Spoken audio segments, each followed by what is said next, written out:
poquito los hechos más notables de esta reliquia que tenemos de la sábana santa, o santo sudario, o, bueno, tiene varios nombres. Vamos a ver que es la pieza histórica más estudiada, más analizada de toda la historia de la humanidad. Digamos, ninguna pieza arqueológica ni ninguna reliquia la han sometido a tantos análisis, tantas pruebas, tantas cosas, y la verdad es interesante porque cada prueba, cada análisis que se le va realizando al correr del tiempo va mostrando cosas nuevas. Realmente nuestro Señor, que es Dios y hombre verdadero, dejó como la reliquia para los tiempos modernos de incredulidad, de que todo hay que analizarlo, todo hay que mirarlo, todo tiene que tener una explicación científica. Bueno, es como la reliquia que se lo deja para el mundo incrédulo moderno.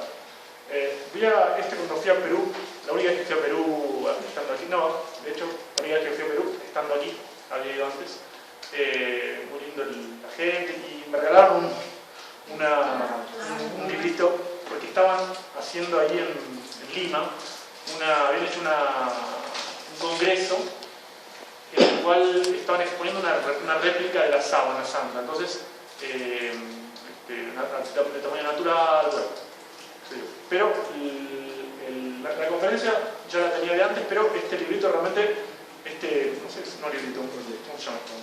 Folleto.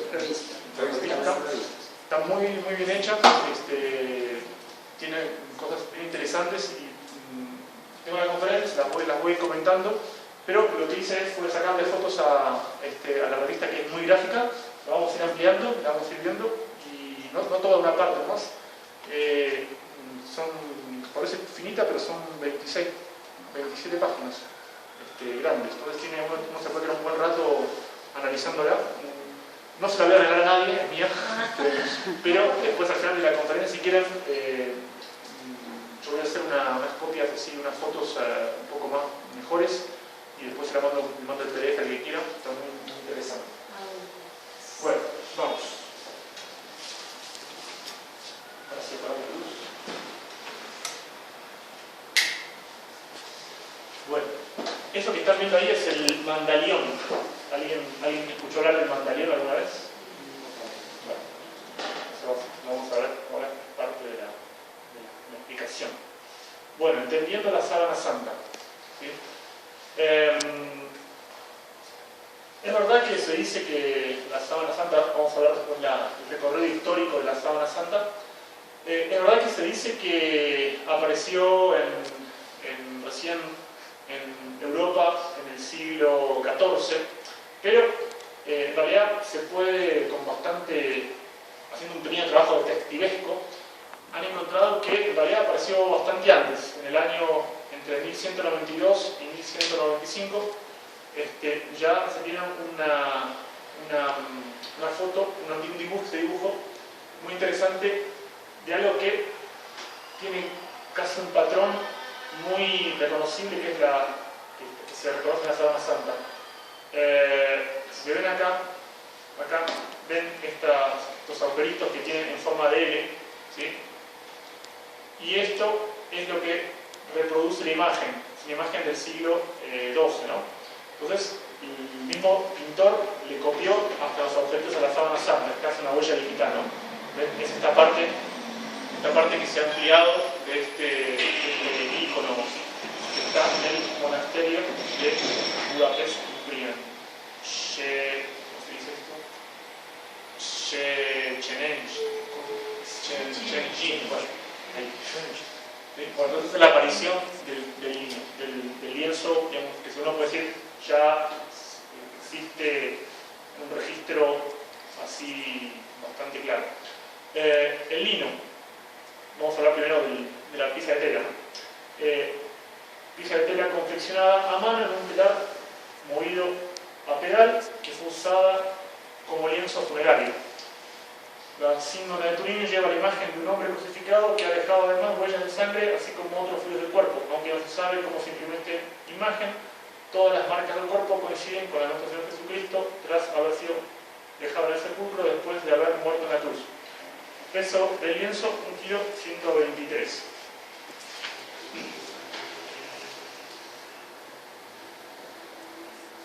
La ciencia que estudia todo el tema de la tela se llama merciología.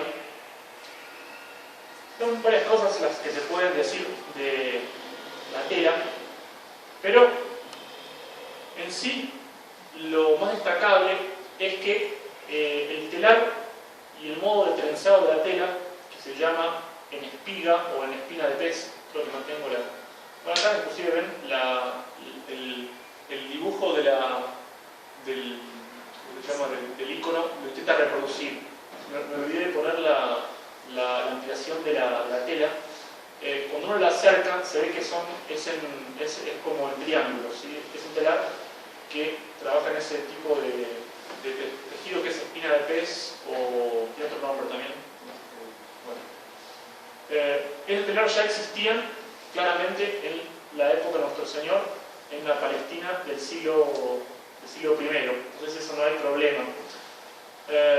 También la composición del tejido es solamente lino, no tiene mezcla, tiene lino y un poquito de algodón, no tiene mezcla de otras cosas, entonces corresponde también bien al tipo de tejidos que se fabricaban en esa época. No hay, dicen los expertos en la merciología, que no hay problema en que una tela dure en condiciones buenas 2000 años y se conserva bien. El lino es una tela muy flexible, entonces no hay problema en cuanto a la conservación. Claro, si no se quema, no hay problema. Si no se quema, no agarra el agua, no hay demasiados problemas para que se conserve. Entonces, la conclusión del profesor Raes, que hizo el estudio merciológico, dice: nada hay en el tejido que permita decir que él no sea del tiempo de Cristo. ¿Podría no ser del tiempo de Cristo si miramos solamente el tejido? Podría no ser, pero sí también podría ser, digamos. Es algo que es posible. Si uno viese que tiene fibras de polietileno, por ejemplo, o de algo artificial, me diría, bueno, claro, no va a pertenecer al siglo I. Pero el tejido, hablando desde el punto de vista de la tela y de cómo está hecha, podría ser perfectamente del siglo I. Todos saben, claro, la tela es larga, son 4 metros, miren acá, 4 metros con 41, ¿sí? Porque una parte es la frontal y otra parte es el dorso, es como se envolvía el cadáver, el cuerpo, ¿sí? Sobre el mismo lado de la tela se han impreso las huellas frontales y dorsales de un hombre muerto después de haber sido crucificado.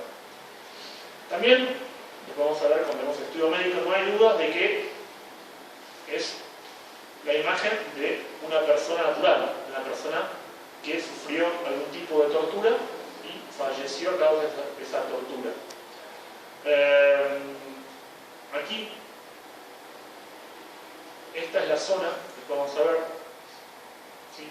Donde se recogieron algunas muestras para ser estudiadas. Pues son de la tela retirada para hacer los estudios de la antigüedad y de la autenticidad del manto. Bueno, se puede observar en el lienzo huellas de sangre y fluidos de crucificado, rastros de quemaduras, agua, reparó un incendio, imagen del hombre crucificado. Los tipos de quemaduras corresponden a cómo está doblada la tela. Ahora vamos a ver la siguiente, los tipos de dobleces, arrugas y manchas. La tela se fue doblando sucesivamente, depende de la época histórica, o en 8, o en 32, o en 52, o también fue colgado en un bastidor, ¿sí? Entonces depende cómo se la analice, tiene todos esos dobleces. Bueno, acá no hace falta decir mucho más. Bueno, el recorrido histórico. Rápidamente, el recorrido histórico es un poquito largo, pero lo hacemos rápido. De Israel a Edesa, de Edesa a Constantinopla, actualmente Istambul, después de Estambul a el número 4, Grecia. De Grecia aparece en Lirey, después aquí en Chambéry, y después pasa al lugar actual que es Turín. ¿Sí? Nos interesan particularmente de estos dos lugares estos dos puntos. En el siglo, llegan a leer ahí, en el siglo VI era ampliamente conocida la existencia del mandilión, que era una imagen de Jesús que, según se creía, era no hecha por mano humana. O sea, en el siglo VI, vamos a ver, existía este mandilión y después se perdió aparentemente noticia de este mandilión, que era muy famoso, fue muy famoso durante casi 5 siglos.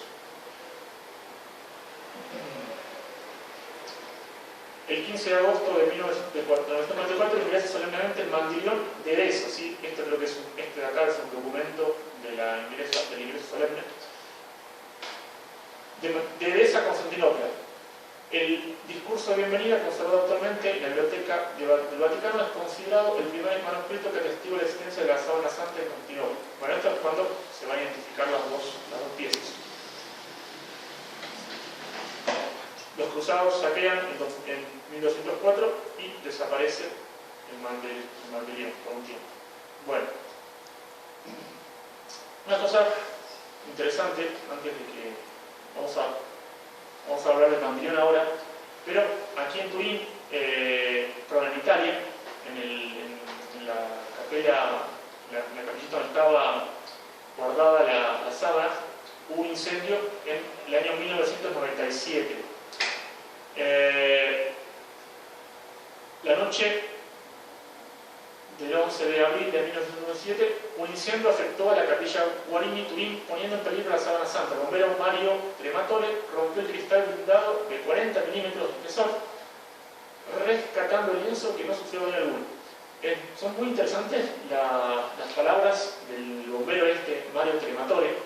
Un vidrio blindado de 40 milímetros es algo muy duro, no es algo que uno lo rompa con facilidad, ¿no? Uno ve, está la filmación inclusive, se ve que el hombre en 4 o 5 mazazos lo desintegra el vidrio. Y después él dice, el hombre era un bombero comunista, no sé si sigue siendo, creo que no se había jubilado. Era comunista el hombre, o sea que él, no sé si tenía mucha fe. Pero la declaración de él, después de este hecho del incendio, dijo: Dios me dio la fuerza para romper el vidrio. O sea, él sintió que tenía una fuerza especial que no la tenía antes y que tenía que salvarlo de algún modo ese objeto que estaba ahí, y hizo su parte. Solamente para concluir esta parte del recorrido, el otro librito que me había basado para preparar la conferencia da como una especie de casi milagro moral el hecho de que después de tanto trajín haya quedado el lienzo tan entero y tan perfecto, a pesar de tener algunas quemaduras, algunas manchas, después de haber pasado por guerras y por navíos y por fuego y por agua.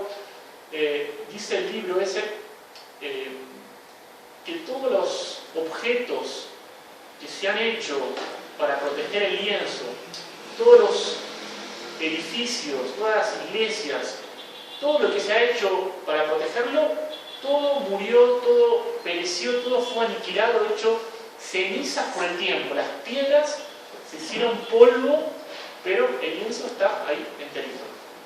O sea, todo lo que los hombres hicieron para protegerlo durante siglos desapareció, ¿no? El tiempo devoró todo lo que fue hecho como medida de protección, pero el lienzo Dios lo sigue conservando. Por algo será. El mandalión y la síndrome. A partir de la aparición del mandalión de Edesa en Constantinopla, la forma de representar a Cristo adopta muchas características que hacen recordar a la síndrome: el cuerpo rígido, los brazos cruzados y 4 dedos en las manos. Acuérdense que el mandalión aparece ya en Edesa, ¿sí? Siglo, dijimos, sexto, ¿sí?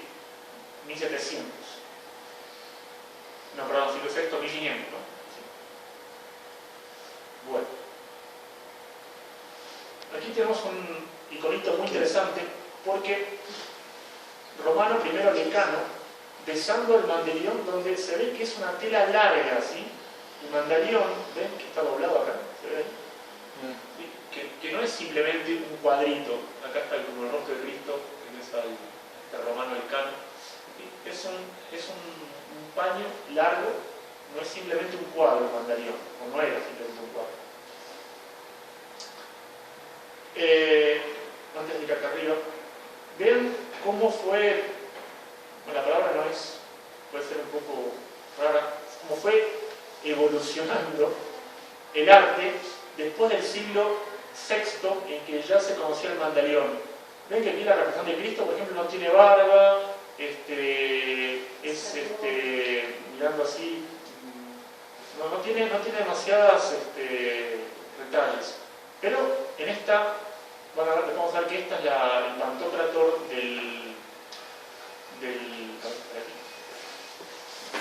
es el Pantocrator de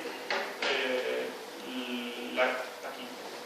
Es un Pantocrator del monasterio de Santa Catalina del siglo VI y el rostro de la símbolo. Vean que a partir de esa época ya siglo VI, siglo VIII, IX, XII, ya siempre nuestro Señor aparece con barba, con pelo largo. Hay detalles que ya se empiezan a generalizar, se empiezan a repetir por alguna razón. Algo provocó que la representación de Cristo ya se, por decirlo así, estandarice. Son más de 250 los puntos de congruencia que se encontraron, pero bueno, acá los más significativos del rostro, ¿no?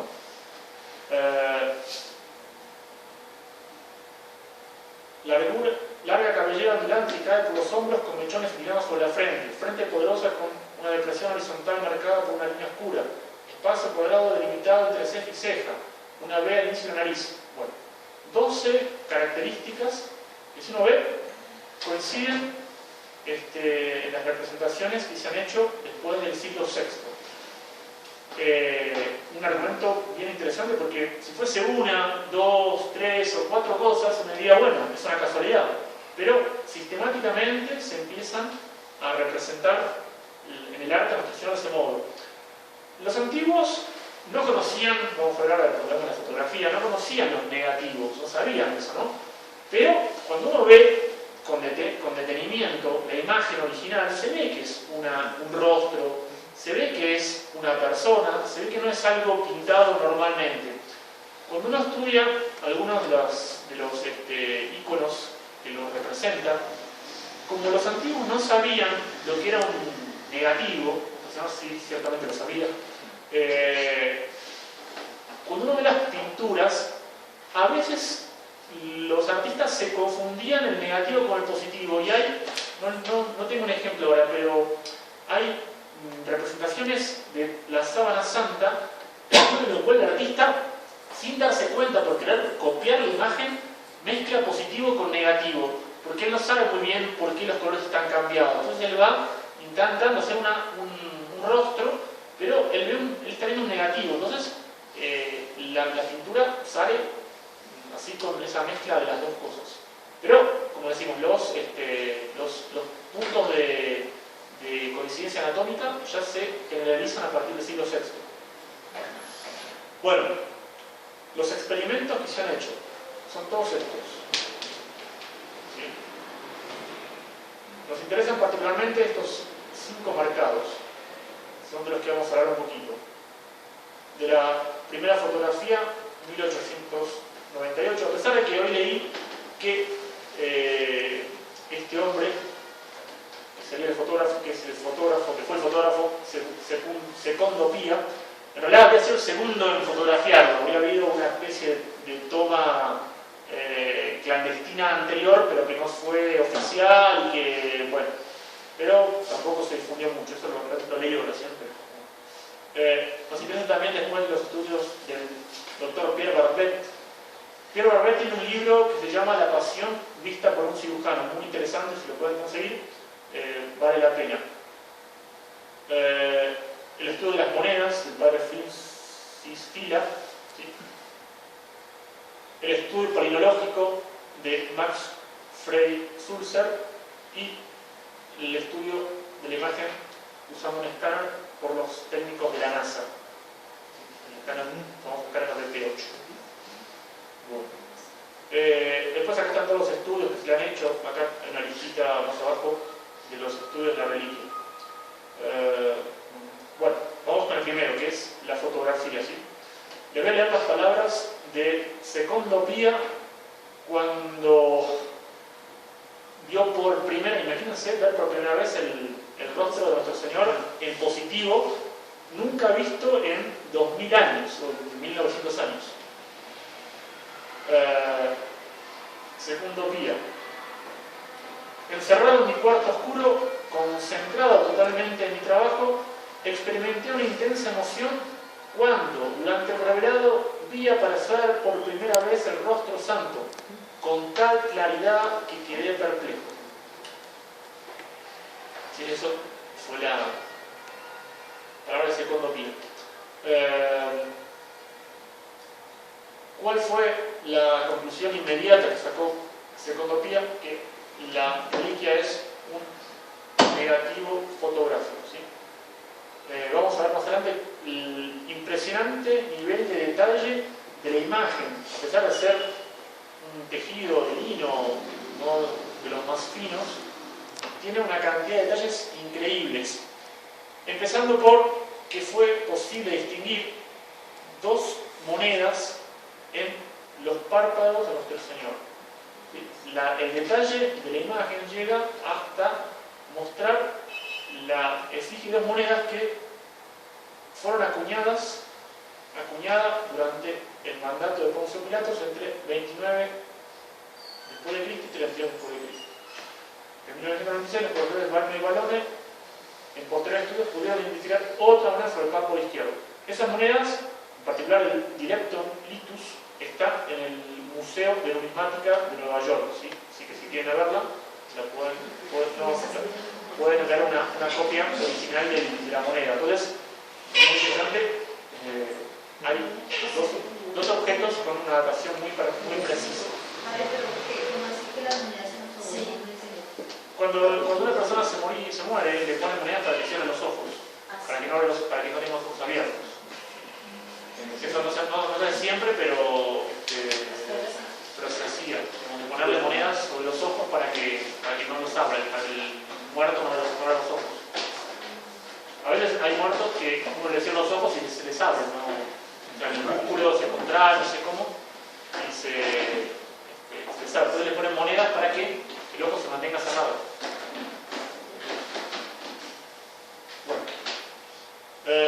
Después se hicieron nuevas placas fotográficas, en 1931, siempre el mismo resultado, ¿sí? Esta es la fotito de Secondo Pia, el abogado Secondo Pia. Bueno, ¿cuáles son las características de la imagen? Las fibras de tela están coloradas individualmente estamos hablando de la imagen de la tela, no de la foto. Están coloradas individualmente pasando la superficie hasta no más de unas cuantas fibrillas. No existen pigmentos añadidos ni hay aglutinación de fibrillas. Es interesante el hecho de que la imagen que sea solo superficial, porque eso descarta, una de las cosas que descarta completamente la posibilidad de que sea una pintura. Una pintura, ¿sí? Es algo por definición acuoso, ¿no? En cierto sentido, o líquido, ¿no? Entonces, cuando es algo líquido, el lino chupa. Entonces, si estuviese pintada, sería necesario que el fluido entre hasta dentro de las fibras, y no es el caso. Los extraordinarios detalles se llega a distinguir características como los labios, los dientes y hasta estructuras óseas en las manos y en la imagen del rostro.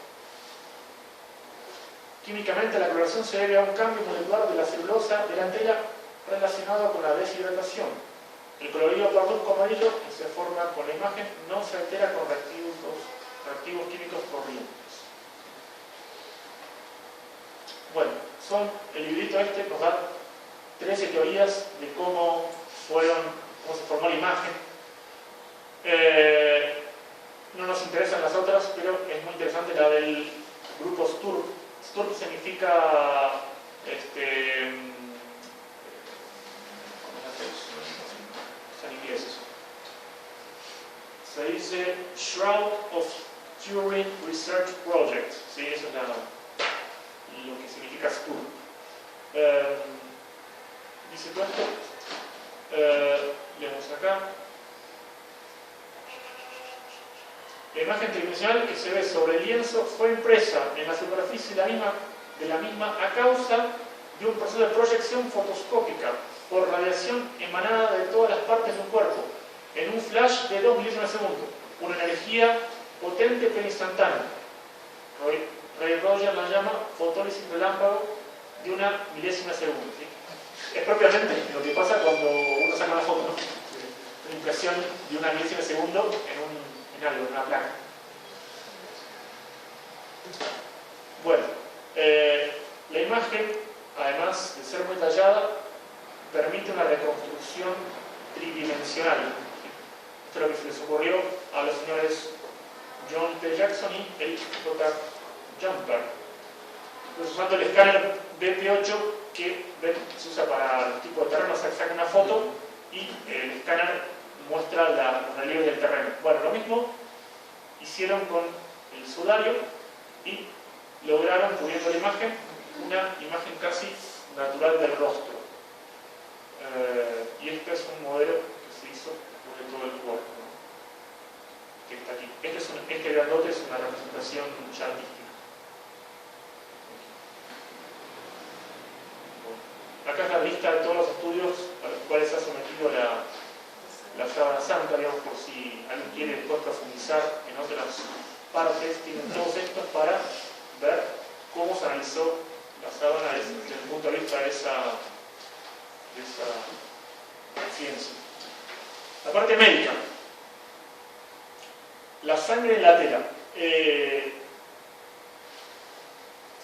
1939, un estudio realizado por el doctor Giuseppe Castelli, se identifican las hemorragias de sangre viva, así como las hemorragias de sangre arterial, sangre venosa, sangre mezclada y emisión de sangre hipostática, sangre de un cadáver. O sea, es posible médicamente distinguir los tipos de fluidos que salen del cuerpo. En mayo, el científico italiano Pierluigi Vallone comunicó que los análisis efectuados en las fibras de 1978 demostraron la presencia de sangre inalterada. Y esto es muy interesante. Vallone prueba que el tipo de sangre encontrado es AB. ¿Sí? El mismo en todos los milagros eucarísticos siempre es AB el tipo de sangre. Solo el 3,2% de la población mundial posee este tipo de sangre y es muy común entre los hebreos y los yemitas. Miren que hasta pueden identificar un glóbulo rojo en el tejido, digamos, se puede ver la marca que dejó. Acá están el flagellum romanum, que es, vamos a ver, lo que deja las principales marcas en el tejido. Uno tiene que mirar un poquito con atención y aprender a leer la sábana santa, porque por más que uno vea un positivo, a veces no se entienden bien las marcas. Uno ve el cadáver, ve un poquito las perforaciones en los brazos, en las manos y en los pies, se ve la sangre, pero no se ve bien la flagelación. Vean las dos bolitas, aquí se ve la cantidad de veces que las dos bolitas impactaron el cuerpo de nuestro Señor, las piernas, los costados. ¿Sí? Hay que, por eso, aprender a verlo, digamos, mismo en positivo, es difícil de verlo, hay que tener el ojo un poquito entrenado, ¿sí? Se ve todas las, así es, 120 marcas, las cuales superan realmente las 39 previstas para los condenados en la tradición judía. ¿Sí? Entonces, se prueba que no fueron los judíos que los flagelaron, sino fue alguien que no tenía un límite de 40 menos 1. Bueno, de aquí, hernias en el rostro, también podríamos ver, bueno, un montón de cosas. Heridas en las manos. El clavo colocado quedaba físicamente clavado y el dedo pulgar se flexionaba, quedando escondido detrás de la palma de la mano, según se observa en la imagen de Dios. El doctor Barbelet, cuando le presentó el trabajo a Pío XII, le explicó esto, y Pío XII quedó tan sorprendido del estudio del doctor Barbaret. Pío XII ciertamente había leído y había meditado en la pasión de Jesús, pero cuando el doctor Barbaret le explicó el sufrimiento enorme de lo que es una persona cuando se le crucifica en esta región del cuerpo, él dijo, Pío XII, ¿por qué nunca nadie nos dijo estas cosas?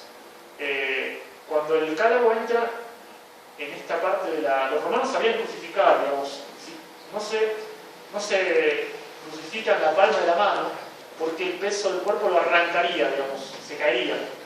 No es suficientemente fuerte los cartílagos de la mano para soportar el peso del cuerpo. Por eso el clavo tenía que entrar precisamente acá. Y cuando entra por aquí, rompe o lastima este ligamento lateral interno y el dedo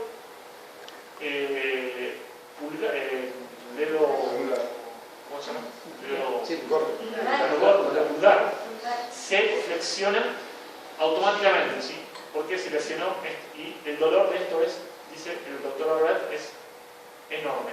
Es como si fuese, dice, como si le dieron un shock eléctrico a todo el cuerpo. Ese es un poco el efecto que tiene ese tipo de... Entonces, bueno, aquí viene la razón de por qué en la imagen sí se ve que el dedo, los dedos, nunca se ve el dedo pulgar, se ven solamente los 4 dedos, y en el arte la misma cosa. Bueno, acuérdense, esto es el Sturm, que lo analizaron en 1978. 40 científicos, 120 horas de exámenes, 7 toneladas de aparatos para investigación. El que nos interesa en particular ahora es el doctor Max Frey-Sulzer, la prueba palinologica o de las muestras de polen. Él agarró cinta scotch, se llama aquí. ¿Cómo se llama la cinta con que uno pega las cosas? ¿Scotch? La scotch, simplemente eso, y la fue pegando en la tela, y eso es suficiente para crear el polen. Estudios de polen. El polen es un objeto microscópico, usualmente helicoidal o esférico, que varía en diámetro de 5 a 250 milésimas de milímetro, producido por el aparato floral de las plantas y disperso en el ambiente por vía aérea o a través de los insectos. Se encuentra en abundancia y por su naturaleza permanece inalterable en el tiempo debido a una capa protectora prácticamente indestructible. Por ello, a pesar de las condiciones climáticas externas, no se altera y es reconocible incluso después de milenios. El tema del espectro polínico es interesante cuando las plantas son locales. Si hay plantas que son, como se dice, cosmopolitas, es decir, que están en muchos lugares del planeta, no hay mucho interés en un estudio de ese tipo, porque bueno, el objeto podría estar en cualquier lado. Pero si las plantas son exclusivamente de una región, entonces sí se puede trazar con mucha precisión el recorrido de un objeto cualquiera. ¿Sí? 79% de las especies encontradas en la Santa crecen en Palestina. ¿Sí? El resto son, acá están los números 25 de Europa y oeste del Mediterráneo, 48 de Anatolia e Israel, 8 en 9 zonas desérticas y 6 desérticas, 6 zonas cercanas a Jerusalén, zonas de las estepas del este de Turquía, zonas del sur de Israel, zonas de Anatolia, Mar Muerto. ¿Sí? Exactamente por donde la tradición dice que vino la sábana santa. Acá están todas la lista de los pólenes que hay en la sábana santa, tiene un montón. Lo que es muy interesante, esto en la próxima,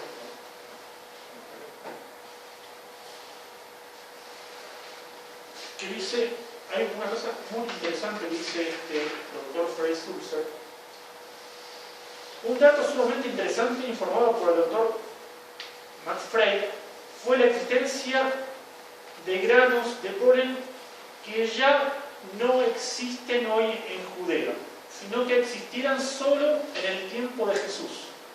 Pueden ser hallados restos fosilizados de estas plantas en el fondo del lago de Genazaret y del Mar Muerto, en sus estratos sedimentarios de 2000 años atrás. El polen más abundante era idéntico a uno fosilizado que se encontró en los sedimentos del lago de Genesaret, en el Mar Muerto, mostrando que la tela podía tener 2000 años de antigüedad. ¿Sí? Entonces ese polen existió en esa época y ahora no hay más. Entonces, si tiene ese polen es porque estaba en esa época presente en Tierra Santa. Bueno. El tema famoso del carbono 14. Acá está la fotito de los hombres, de los doctores que aparecieron así con su revolución cuando se analizó según el carbono 14 en el 14 de octubre del, creo que fue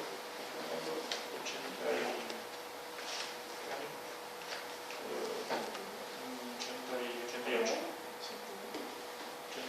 ¿Sí? Acá aparecen muy úfanos con su descubrimiento 1260, 1390, probamos que es una falsificación.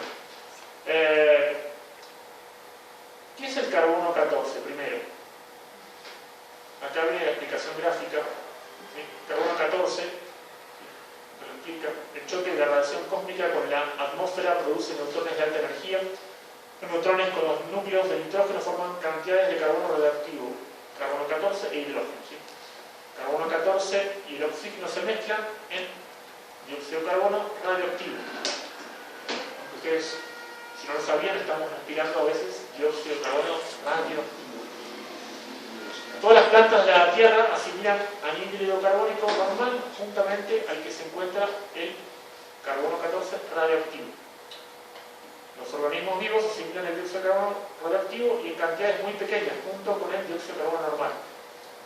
Los animales se alimentan de plantas que contienen carbono 14. El carbono 14 se integra en los animales, en los seres vivos, pero permanentemente se generan nuevos átomos y mantienen un nivel estable mientras el ser está vivo.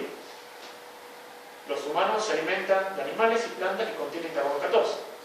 Cuando el ser vivo muere, deja de asimilar carbono 14 y este va decayendo. Mientras más carbono 14 tiene un organismo, indica que es más joven. ¿Sí? Conclusión, el método determina la edad del organismo calculando la cantidad de carbono 14 que ha perdido. ¿Sí? Eso es bastante preciso porque se elimina con porcentajes regulares. ¿Sí? Tantos años, tanta eliminación del carbono 14.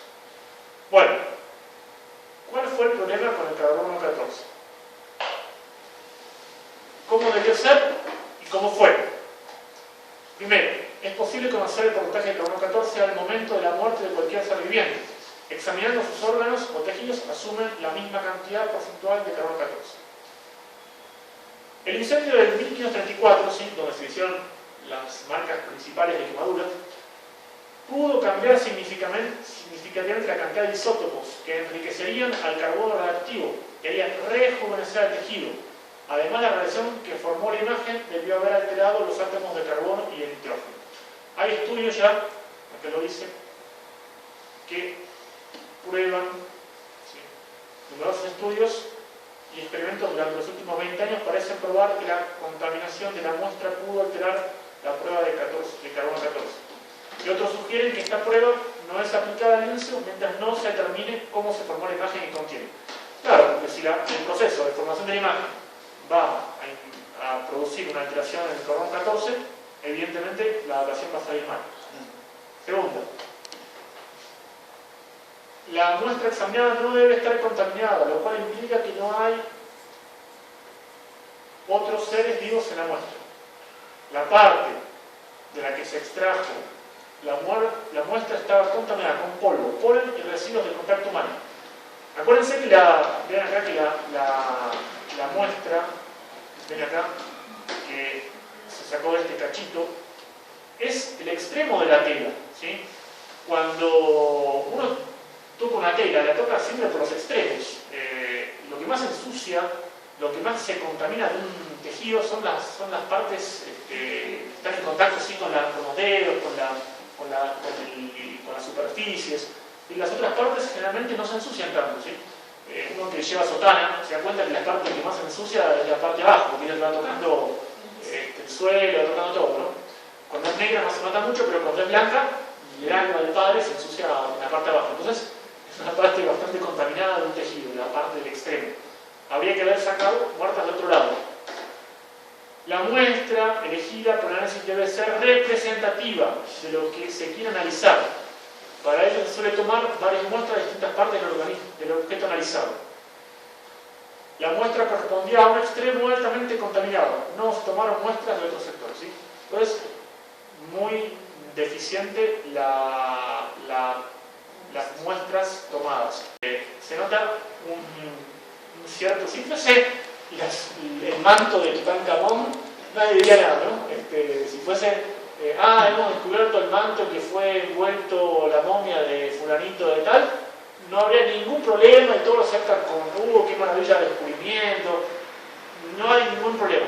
Pero como estamos hablando de nuestro Señor, siempre hay algún problema cuando se trata de cosas tan contundentes. Además, el señor Tite, la imposición de Tite y otros responsables de excluir cualquier otro examen u otros investigadores, incluyendo la negativa de que asista a los exámenes el delegado científico del Cardenal, Luigi Bonetta, entre otras arbitrariedades, revelan las graves carencias de seriedad y rectitud científica en el examen de la ciencia, ¿sí?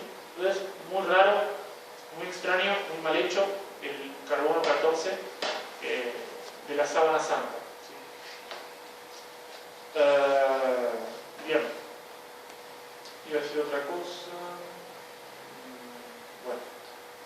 Ahora llegamos a la parte final, muy interesante, que es la parte probabilística.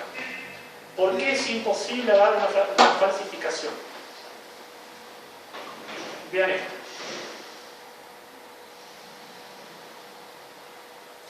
Procurarse una tela antigua. Supongamos que alguien la quería falsificar, ¿cierto? Supongamos que alguien lo hizo a propósito para hacer una broma o una representación piadosa. Por ejemplo, existen el Evangelio apócrifo de Pablo, por ejemplo. Eso es un evangelio que lo escribió un sacerdote que tenía mucha devoción a San Pablo y después lo confesó en el siglo VIII, siglo IX, y lo hizo por devoción a San Pablo, pero bueno, una falsificación. Podría ser lo mismo en la Sábana Santa, una falsificación de alguien piadoso, no quería engañar a nadie, pero hagamos una imagen de Jesús para que se piense que, bueno, como habría sido, quería reproducir, pongámosle, cómo habría sido el lienzo que se lo envolvió. Para hacer eso, procurarse primero una tela antigua con una trama de origen oriental, de modo que contenga solo lino y algodón, y de ninguna manera lana, pues las leyes judaicas lo prohíben. Es muy poco probable. Segundo, poner sangre diferenciada, arterial, venosa, viva y post-mortem en los correspondientes lugares del cuerpo, considerando la ley de la gravedad, en una época en que no se conocían los tipos de sangre ni esa ley. Eso es imposible. Tercero, conocer a la perfección los métodos de flagelación, crucifixión y entierro del siglo I, lo cual era raro en el siglo XIII, pues contrastaba con el arte de la época. Es muy poco probable. 4. Conseguir a alguien con aspecto parecido a los íconos bizantinos, flagelarlo, coronarlo de espinas, clavarle en las muñecas, matarlo a golpes, clavarle una lanza y conseguir que el cadáver quede majestuosamente sereno como el de la cima. Es muy poco probable. O sea, el hombre realmente habría tenido bastante... Pero bueno, sigamos. 5. Buscar colocar muestras de polvo y polen típicas del área de origen, que solo serían visibles por el microscopio inventado siglos después. Es muy poco probable. 6. Envolver el cadáver cerca de 36 horas, sin dejar un solo rastro de descomposición física, y sacarlo sin dejar marcas de desgarro en las huellas de sangre es imposible. Es muy interesante lo que dicen los miembros del STUR. Dice así los técnicos de la NASA. Una cosa sorprendentemente dicha por los técnicos de la NASA es que la imagen es igualmente nítida tanto en el frente como en la parte posterior. lo que no podría haber acontecido si la presión del cuerpo no hubiese sido la misma en las dos caras del tejido. ¿Qué significa eso? El cuerpo, al momento de la impresión de la imagen, estaba fuera de la ley de la gravedad, ¿sí? No estaba con su peso natural apoyado, ¿sí? Porque si no, la imagen sería distinta al frente que atrás, porque el peso cambiaría las distancias.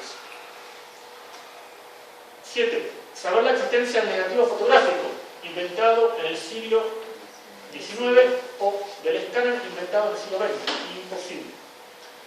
Pintar con una técnica misteriosa, sin pigmento, sin direccionalidad. La direccionalidad es el trazo del pintor, ¿sí? Todos los pintores pintan con una dirección determinada, ¿sí? Entonces, eso no existe en la imagen del sudario. Sin trazos, modificando el material con luz o calor o cualquier otro sistema, provocando una ligerísima oxidación, deshidratación. Hasta hoy es imposible, ¿sí? No lo pueden reproducir, no se ha podido hacer. Bueno, hacemos un poco de matemática. Estudio probabilístico. Acuérdense, la probabilidad. Ejemplo, si tiramos al aire una moneda, tenemos una probabilidad sobre 2 que salga cruz, ¿cierto? Si queremos obtener el cálculo de alguna probabilidad, lo único que haremos será multiplicar cada uno de los factores que se pueden tener, ¿sí? No es muy difícil de entender. Bueno, 7 características particularmente significativas. Primero, las heridas infligidas por una corona de espinas.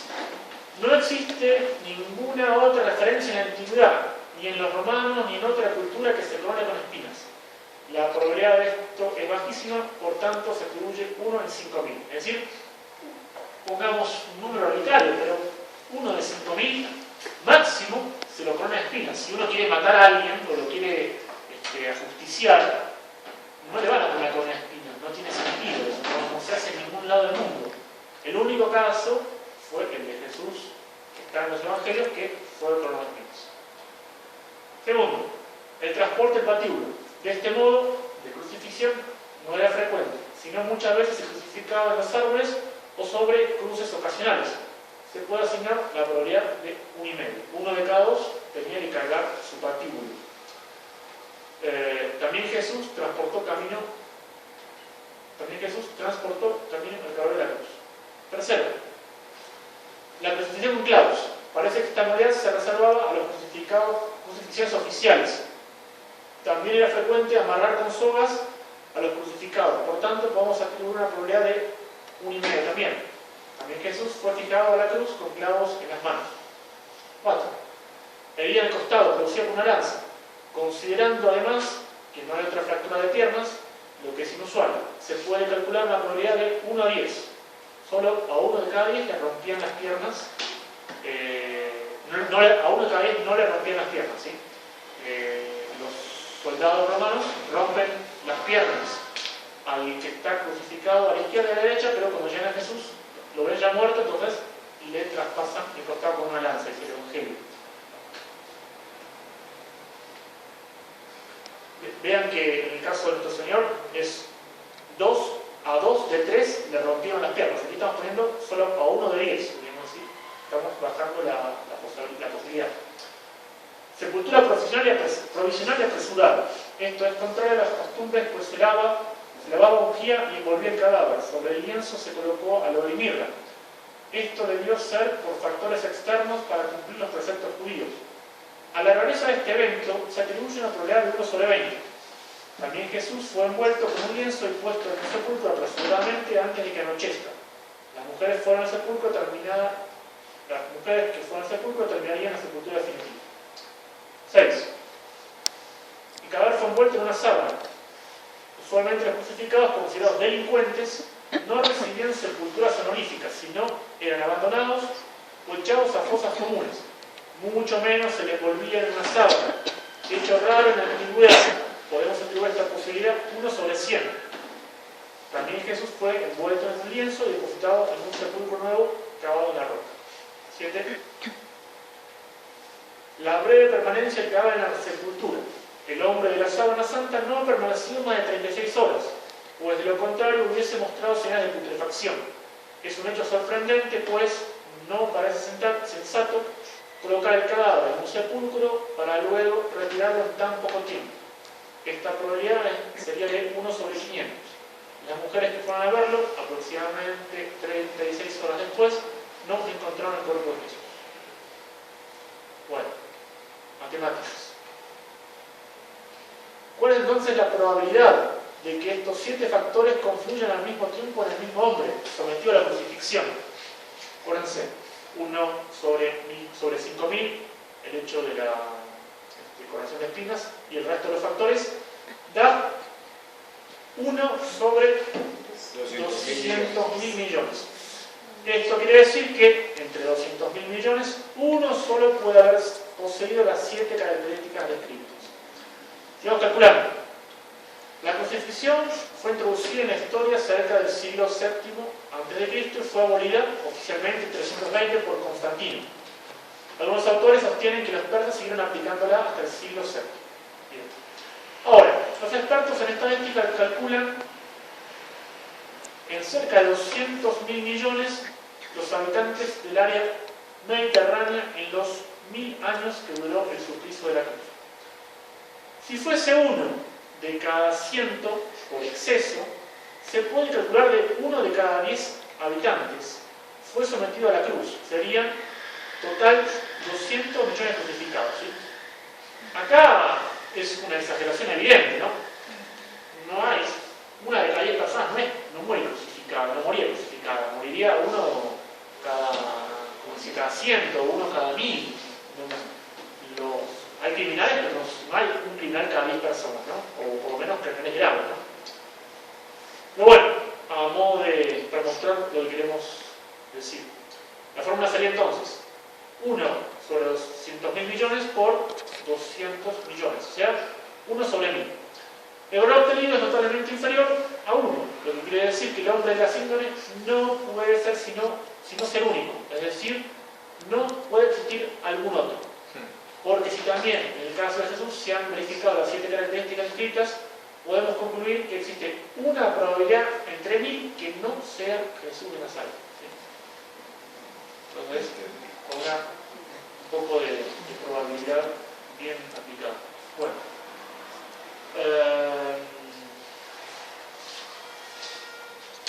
No tengo mucho más para decirles, después pueden estudiarlo ustedes. Es realmente muy interesante el hecho de tener nosotros el privilegio, ¿no? Como si tenemos la verdadera religión y la verdadera fe, podemos conocer al fundador de la verdadera religión. Podemos tener realmente una visión del rostro de Jesús. Hoy en día sacarse una selfie es muy común, ¿no?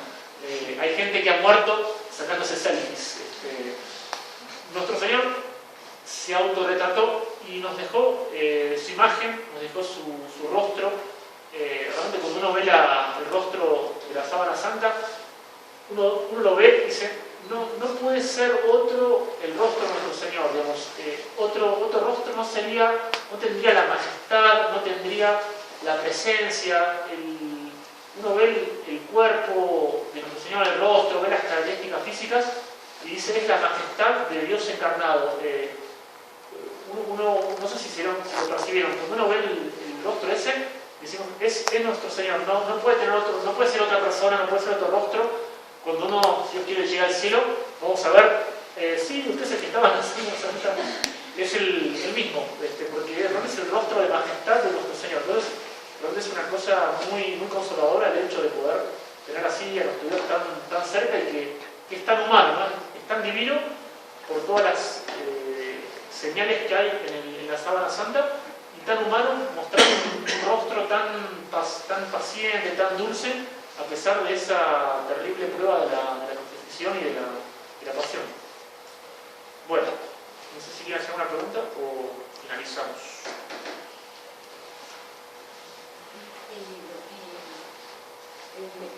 Perdón.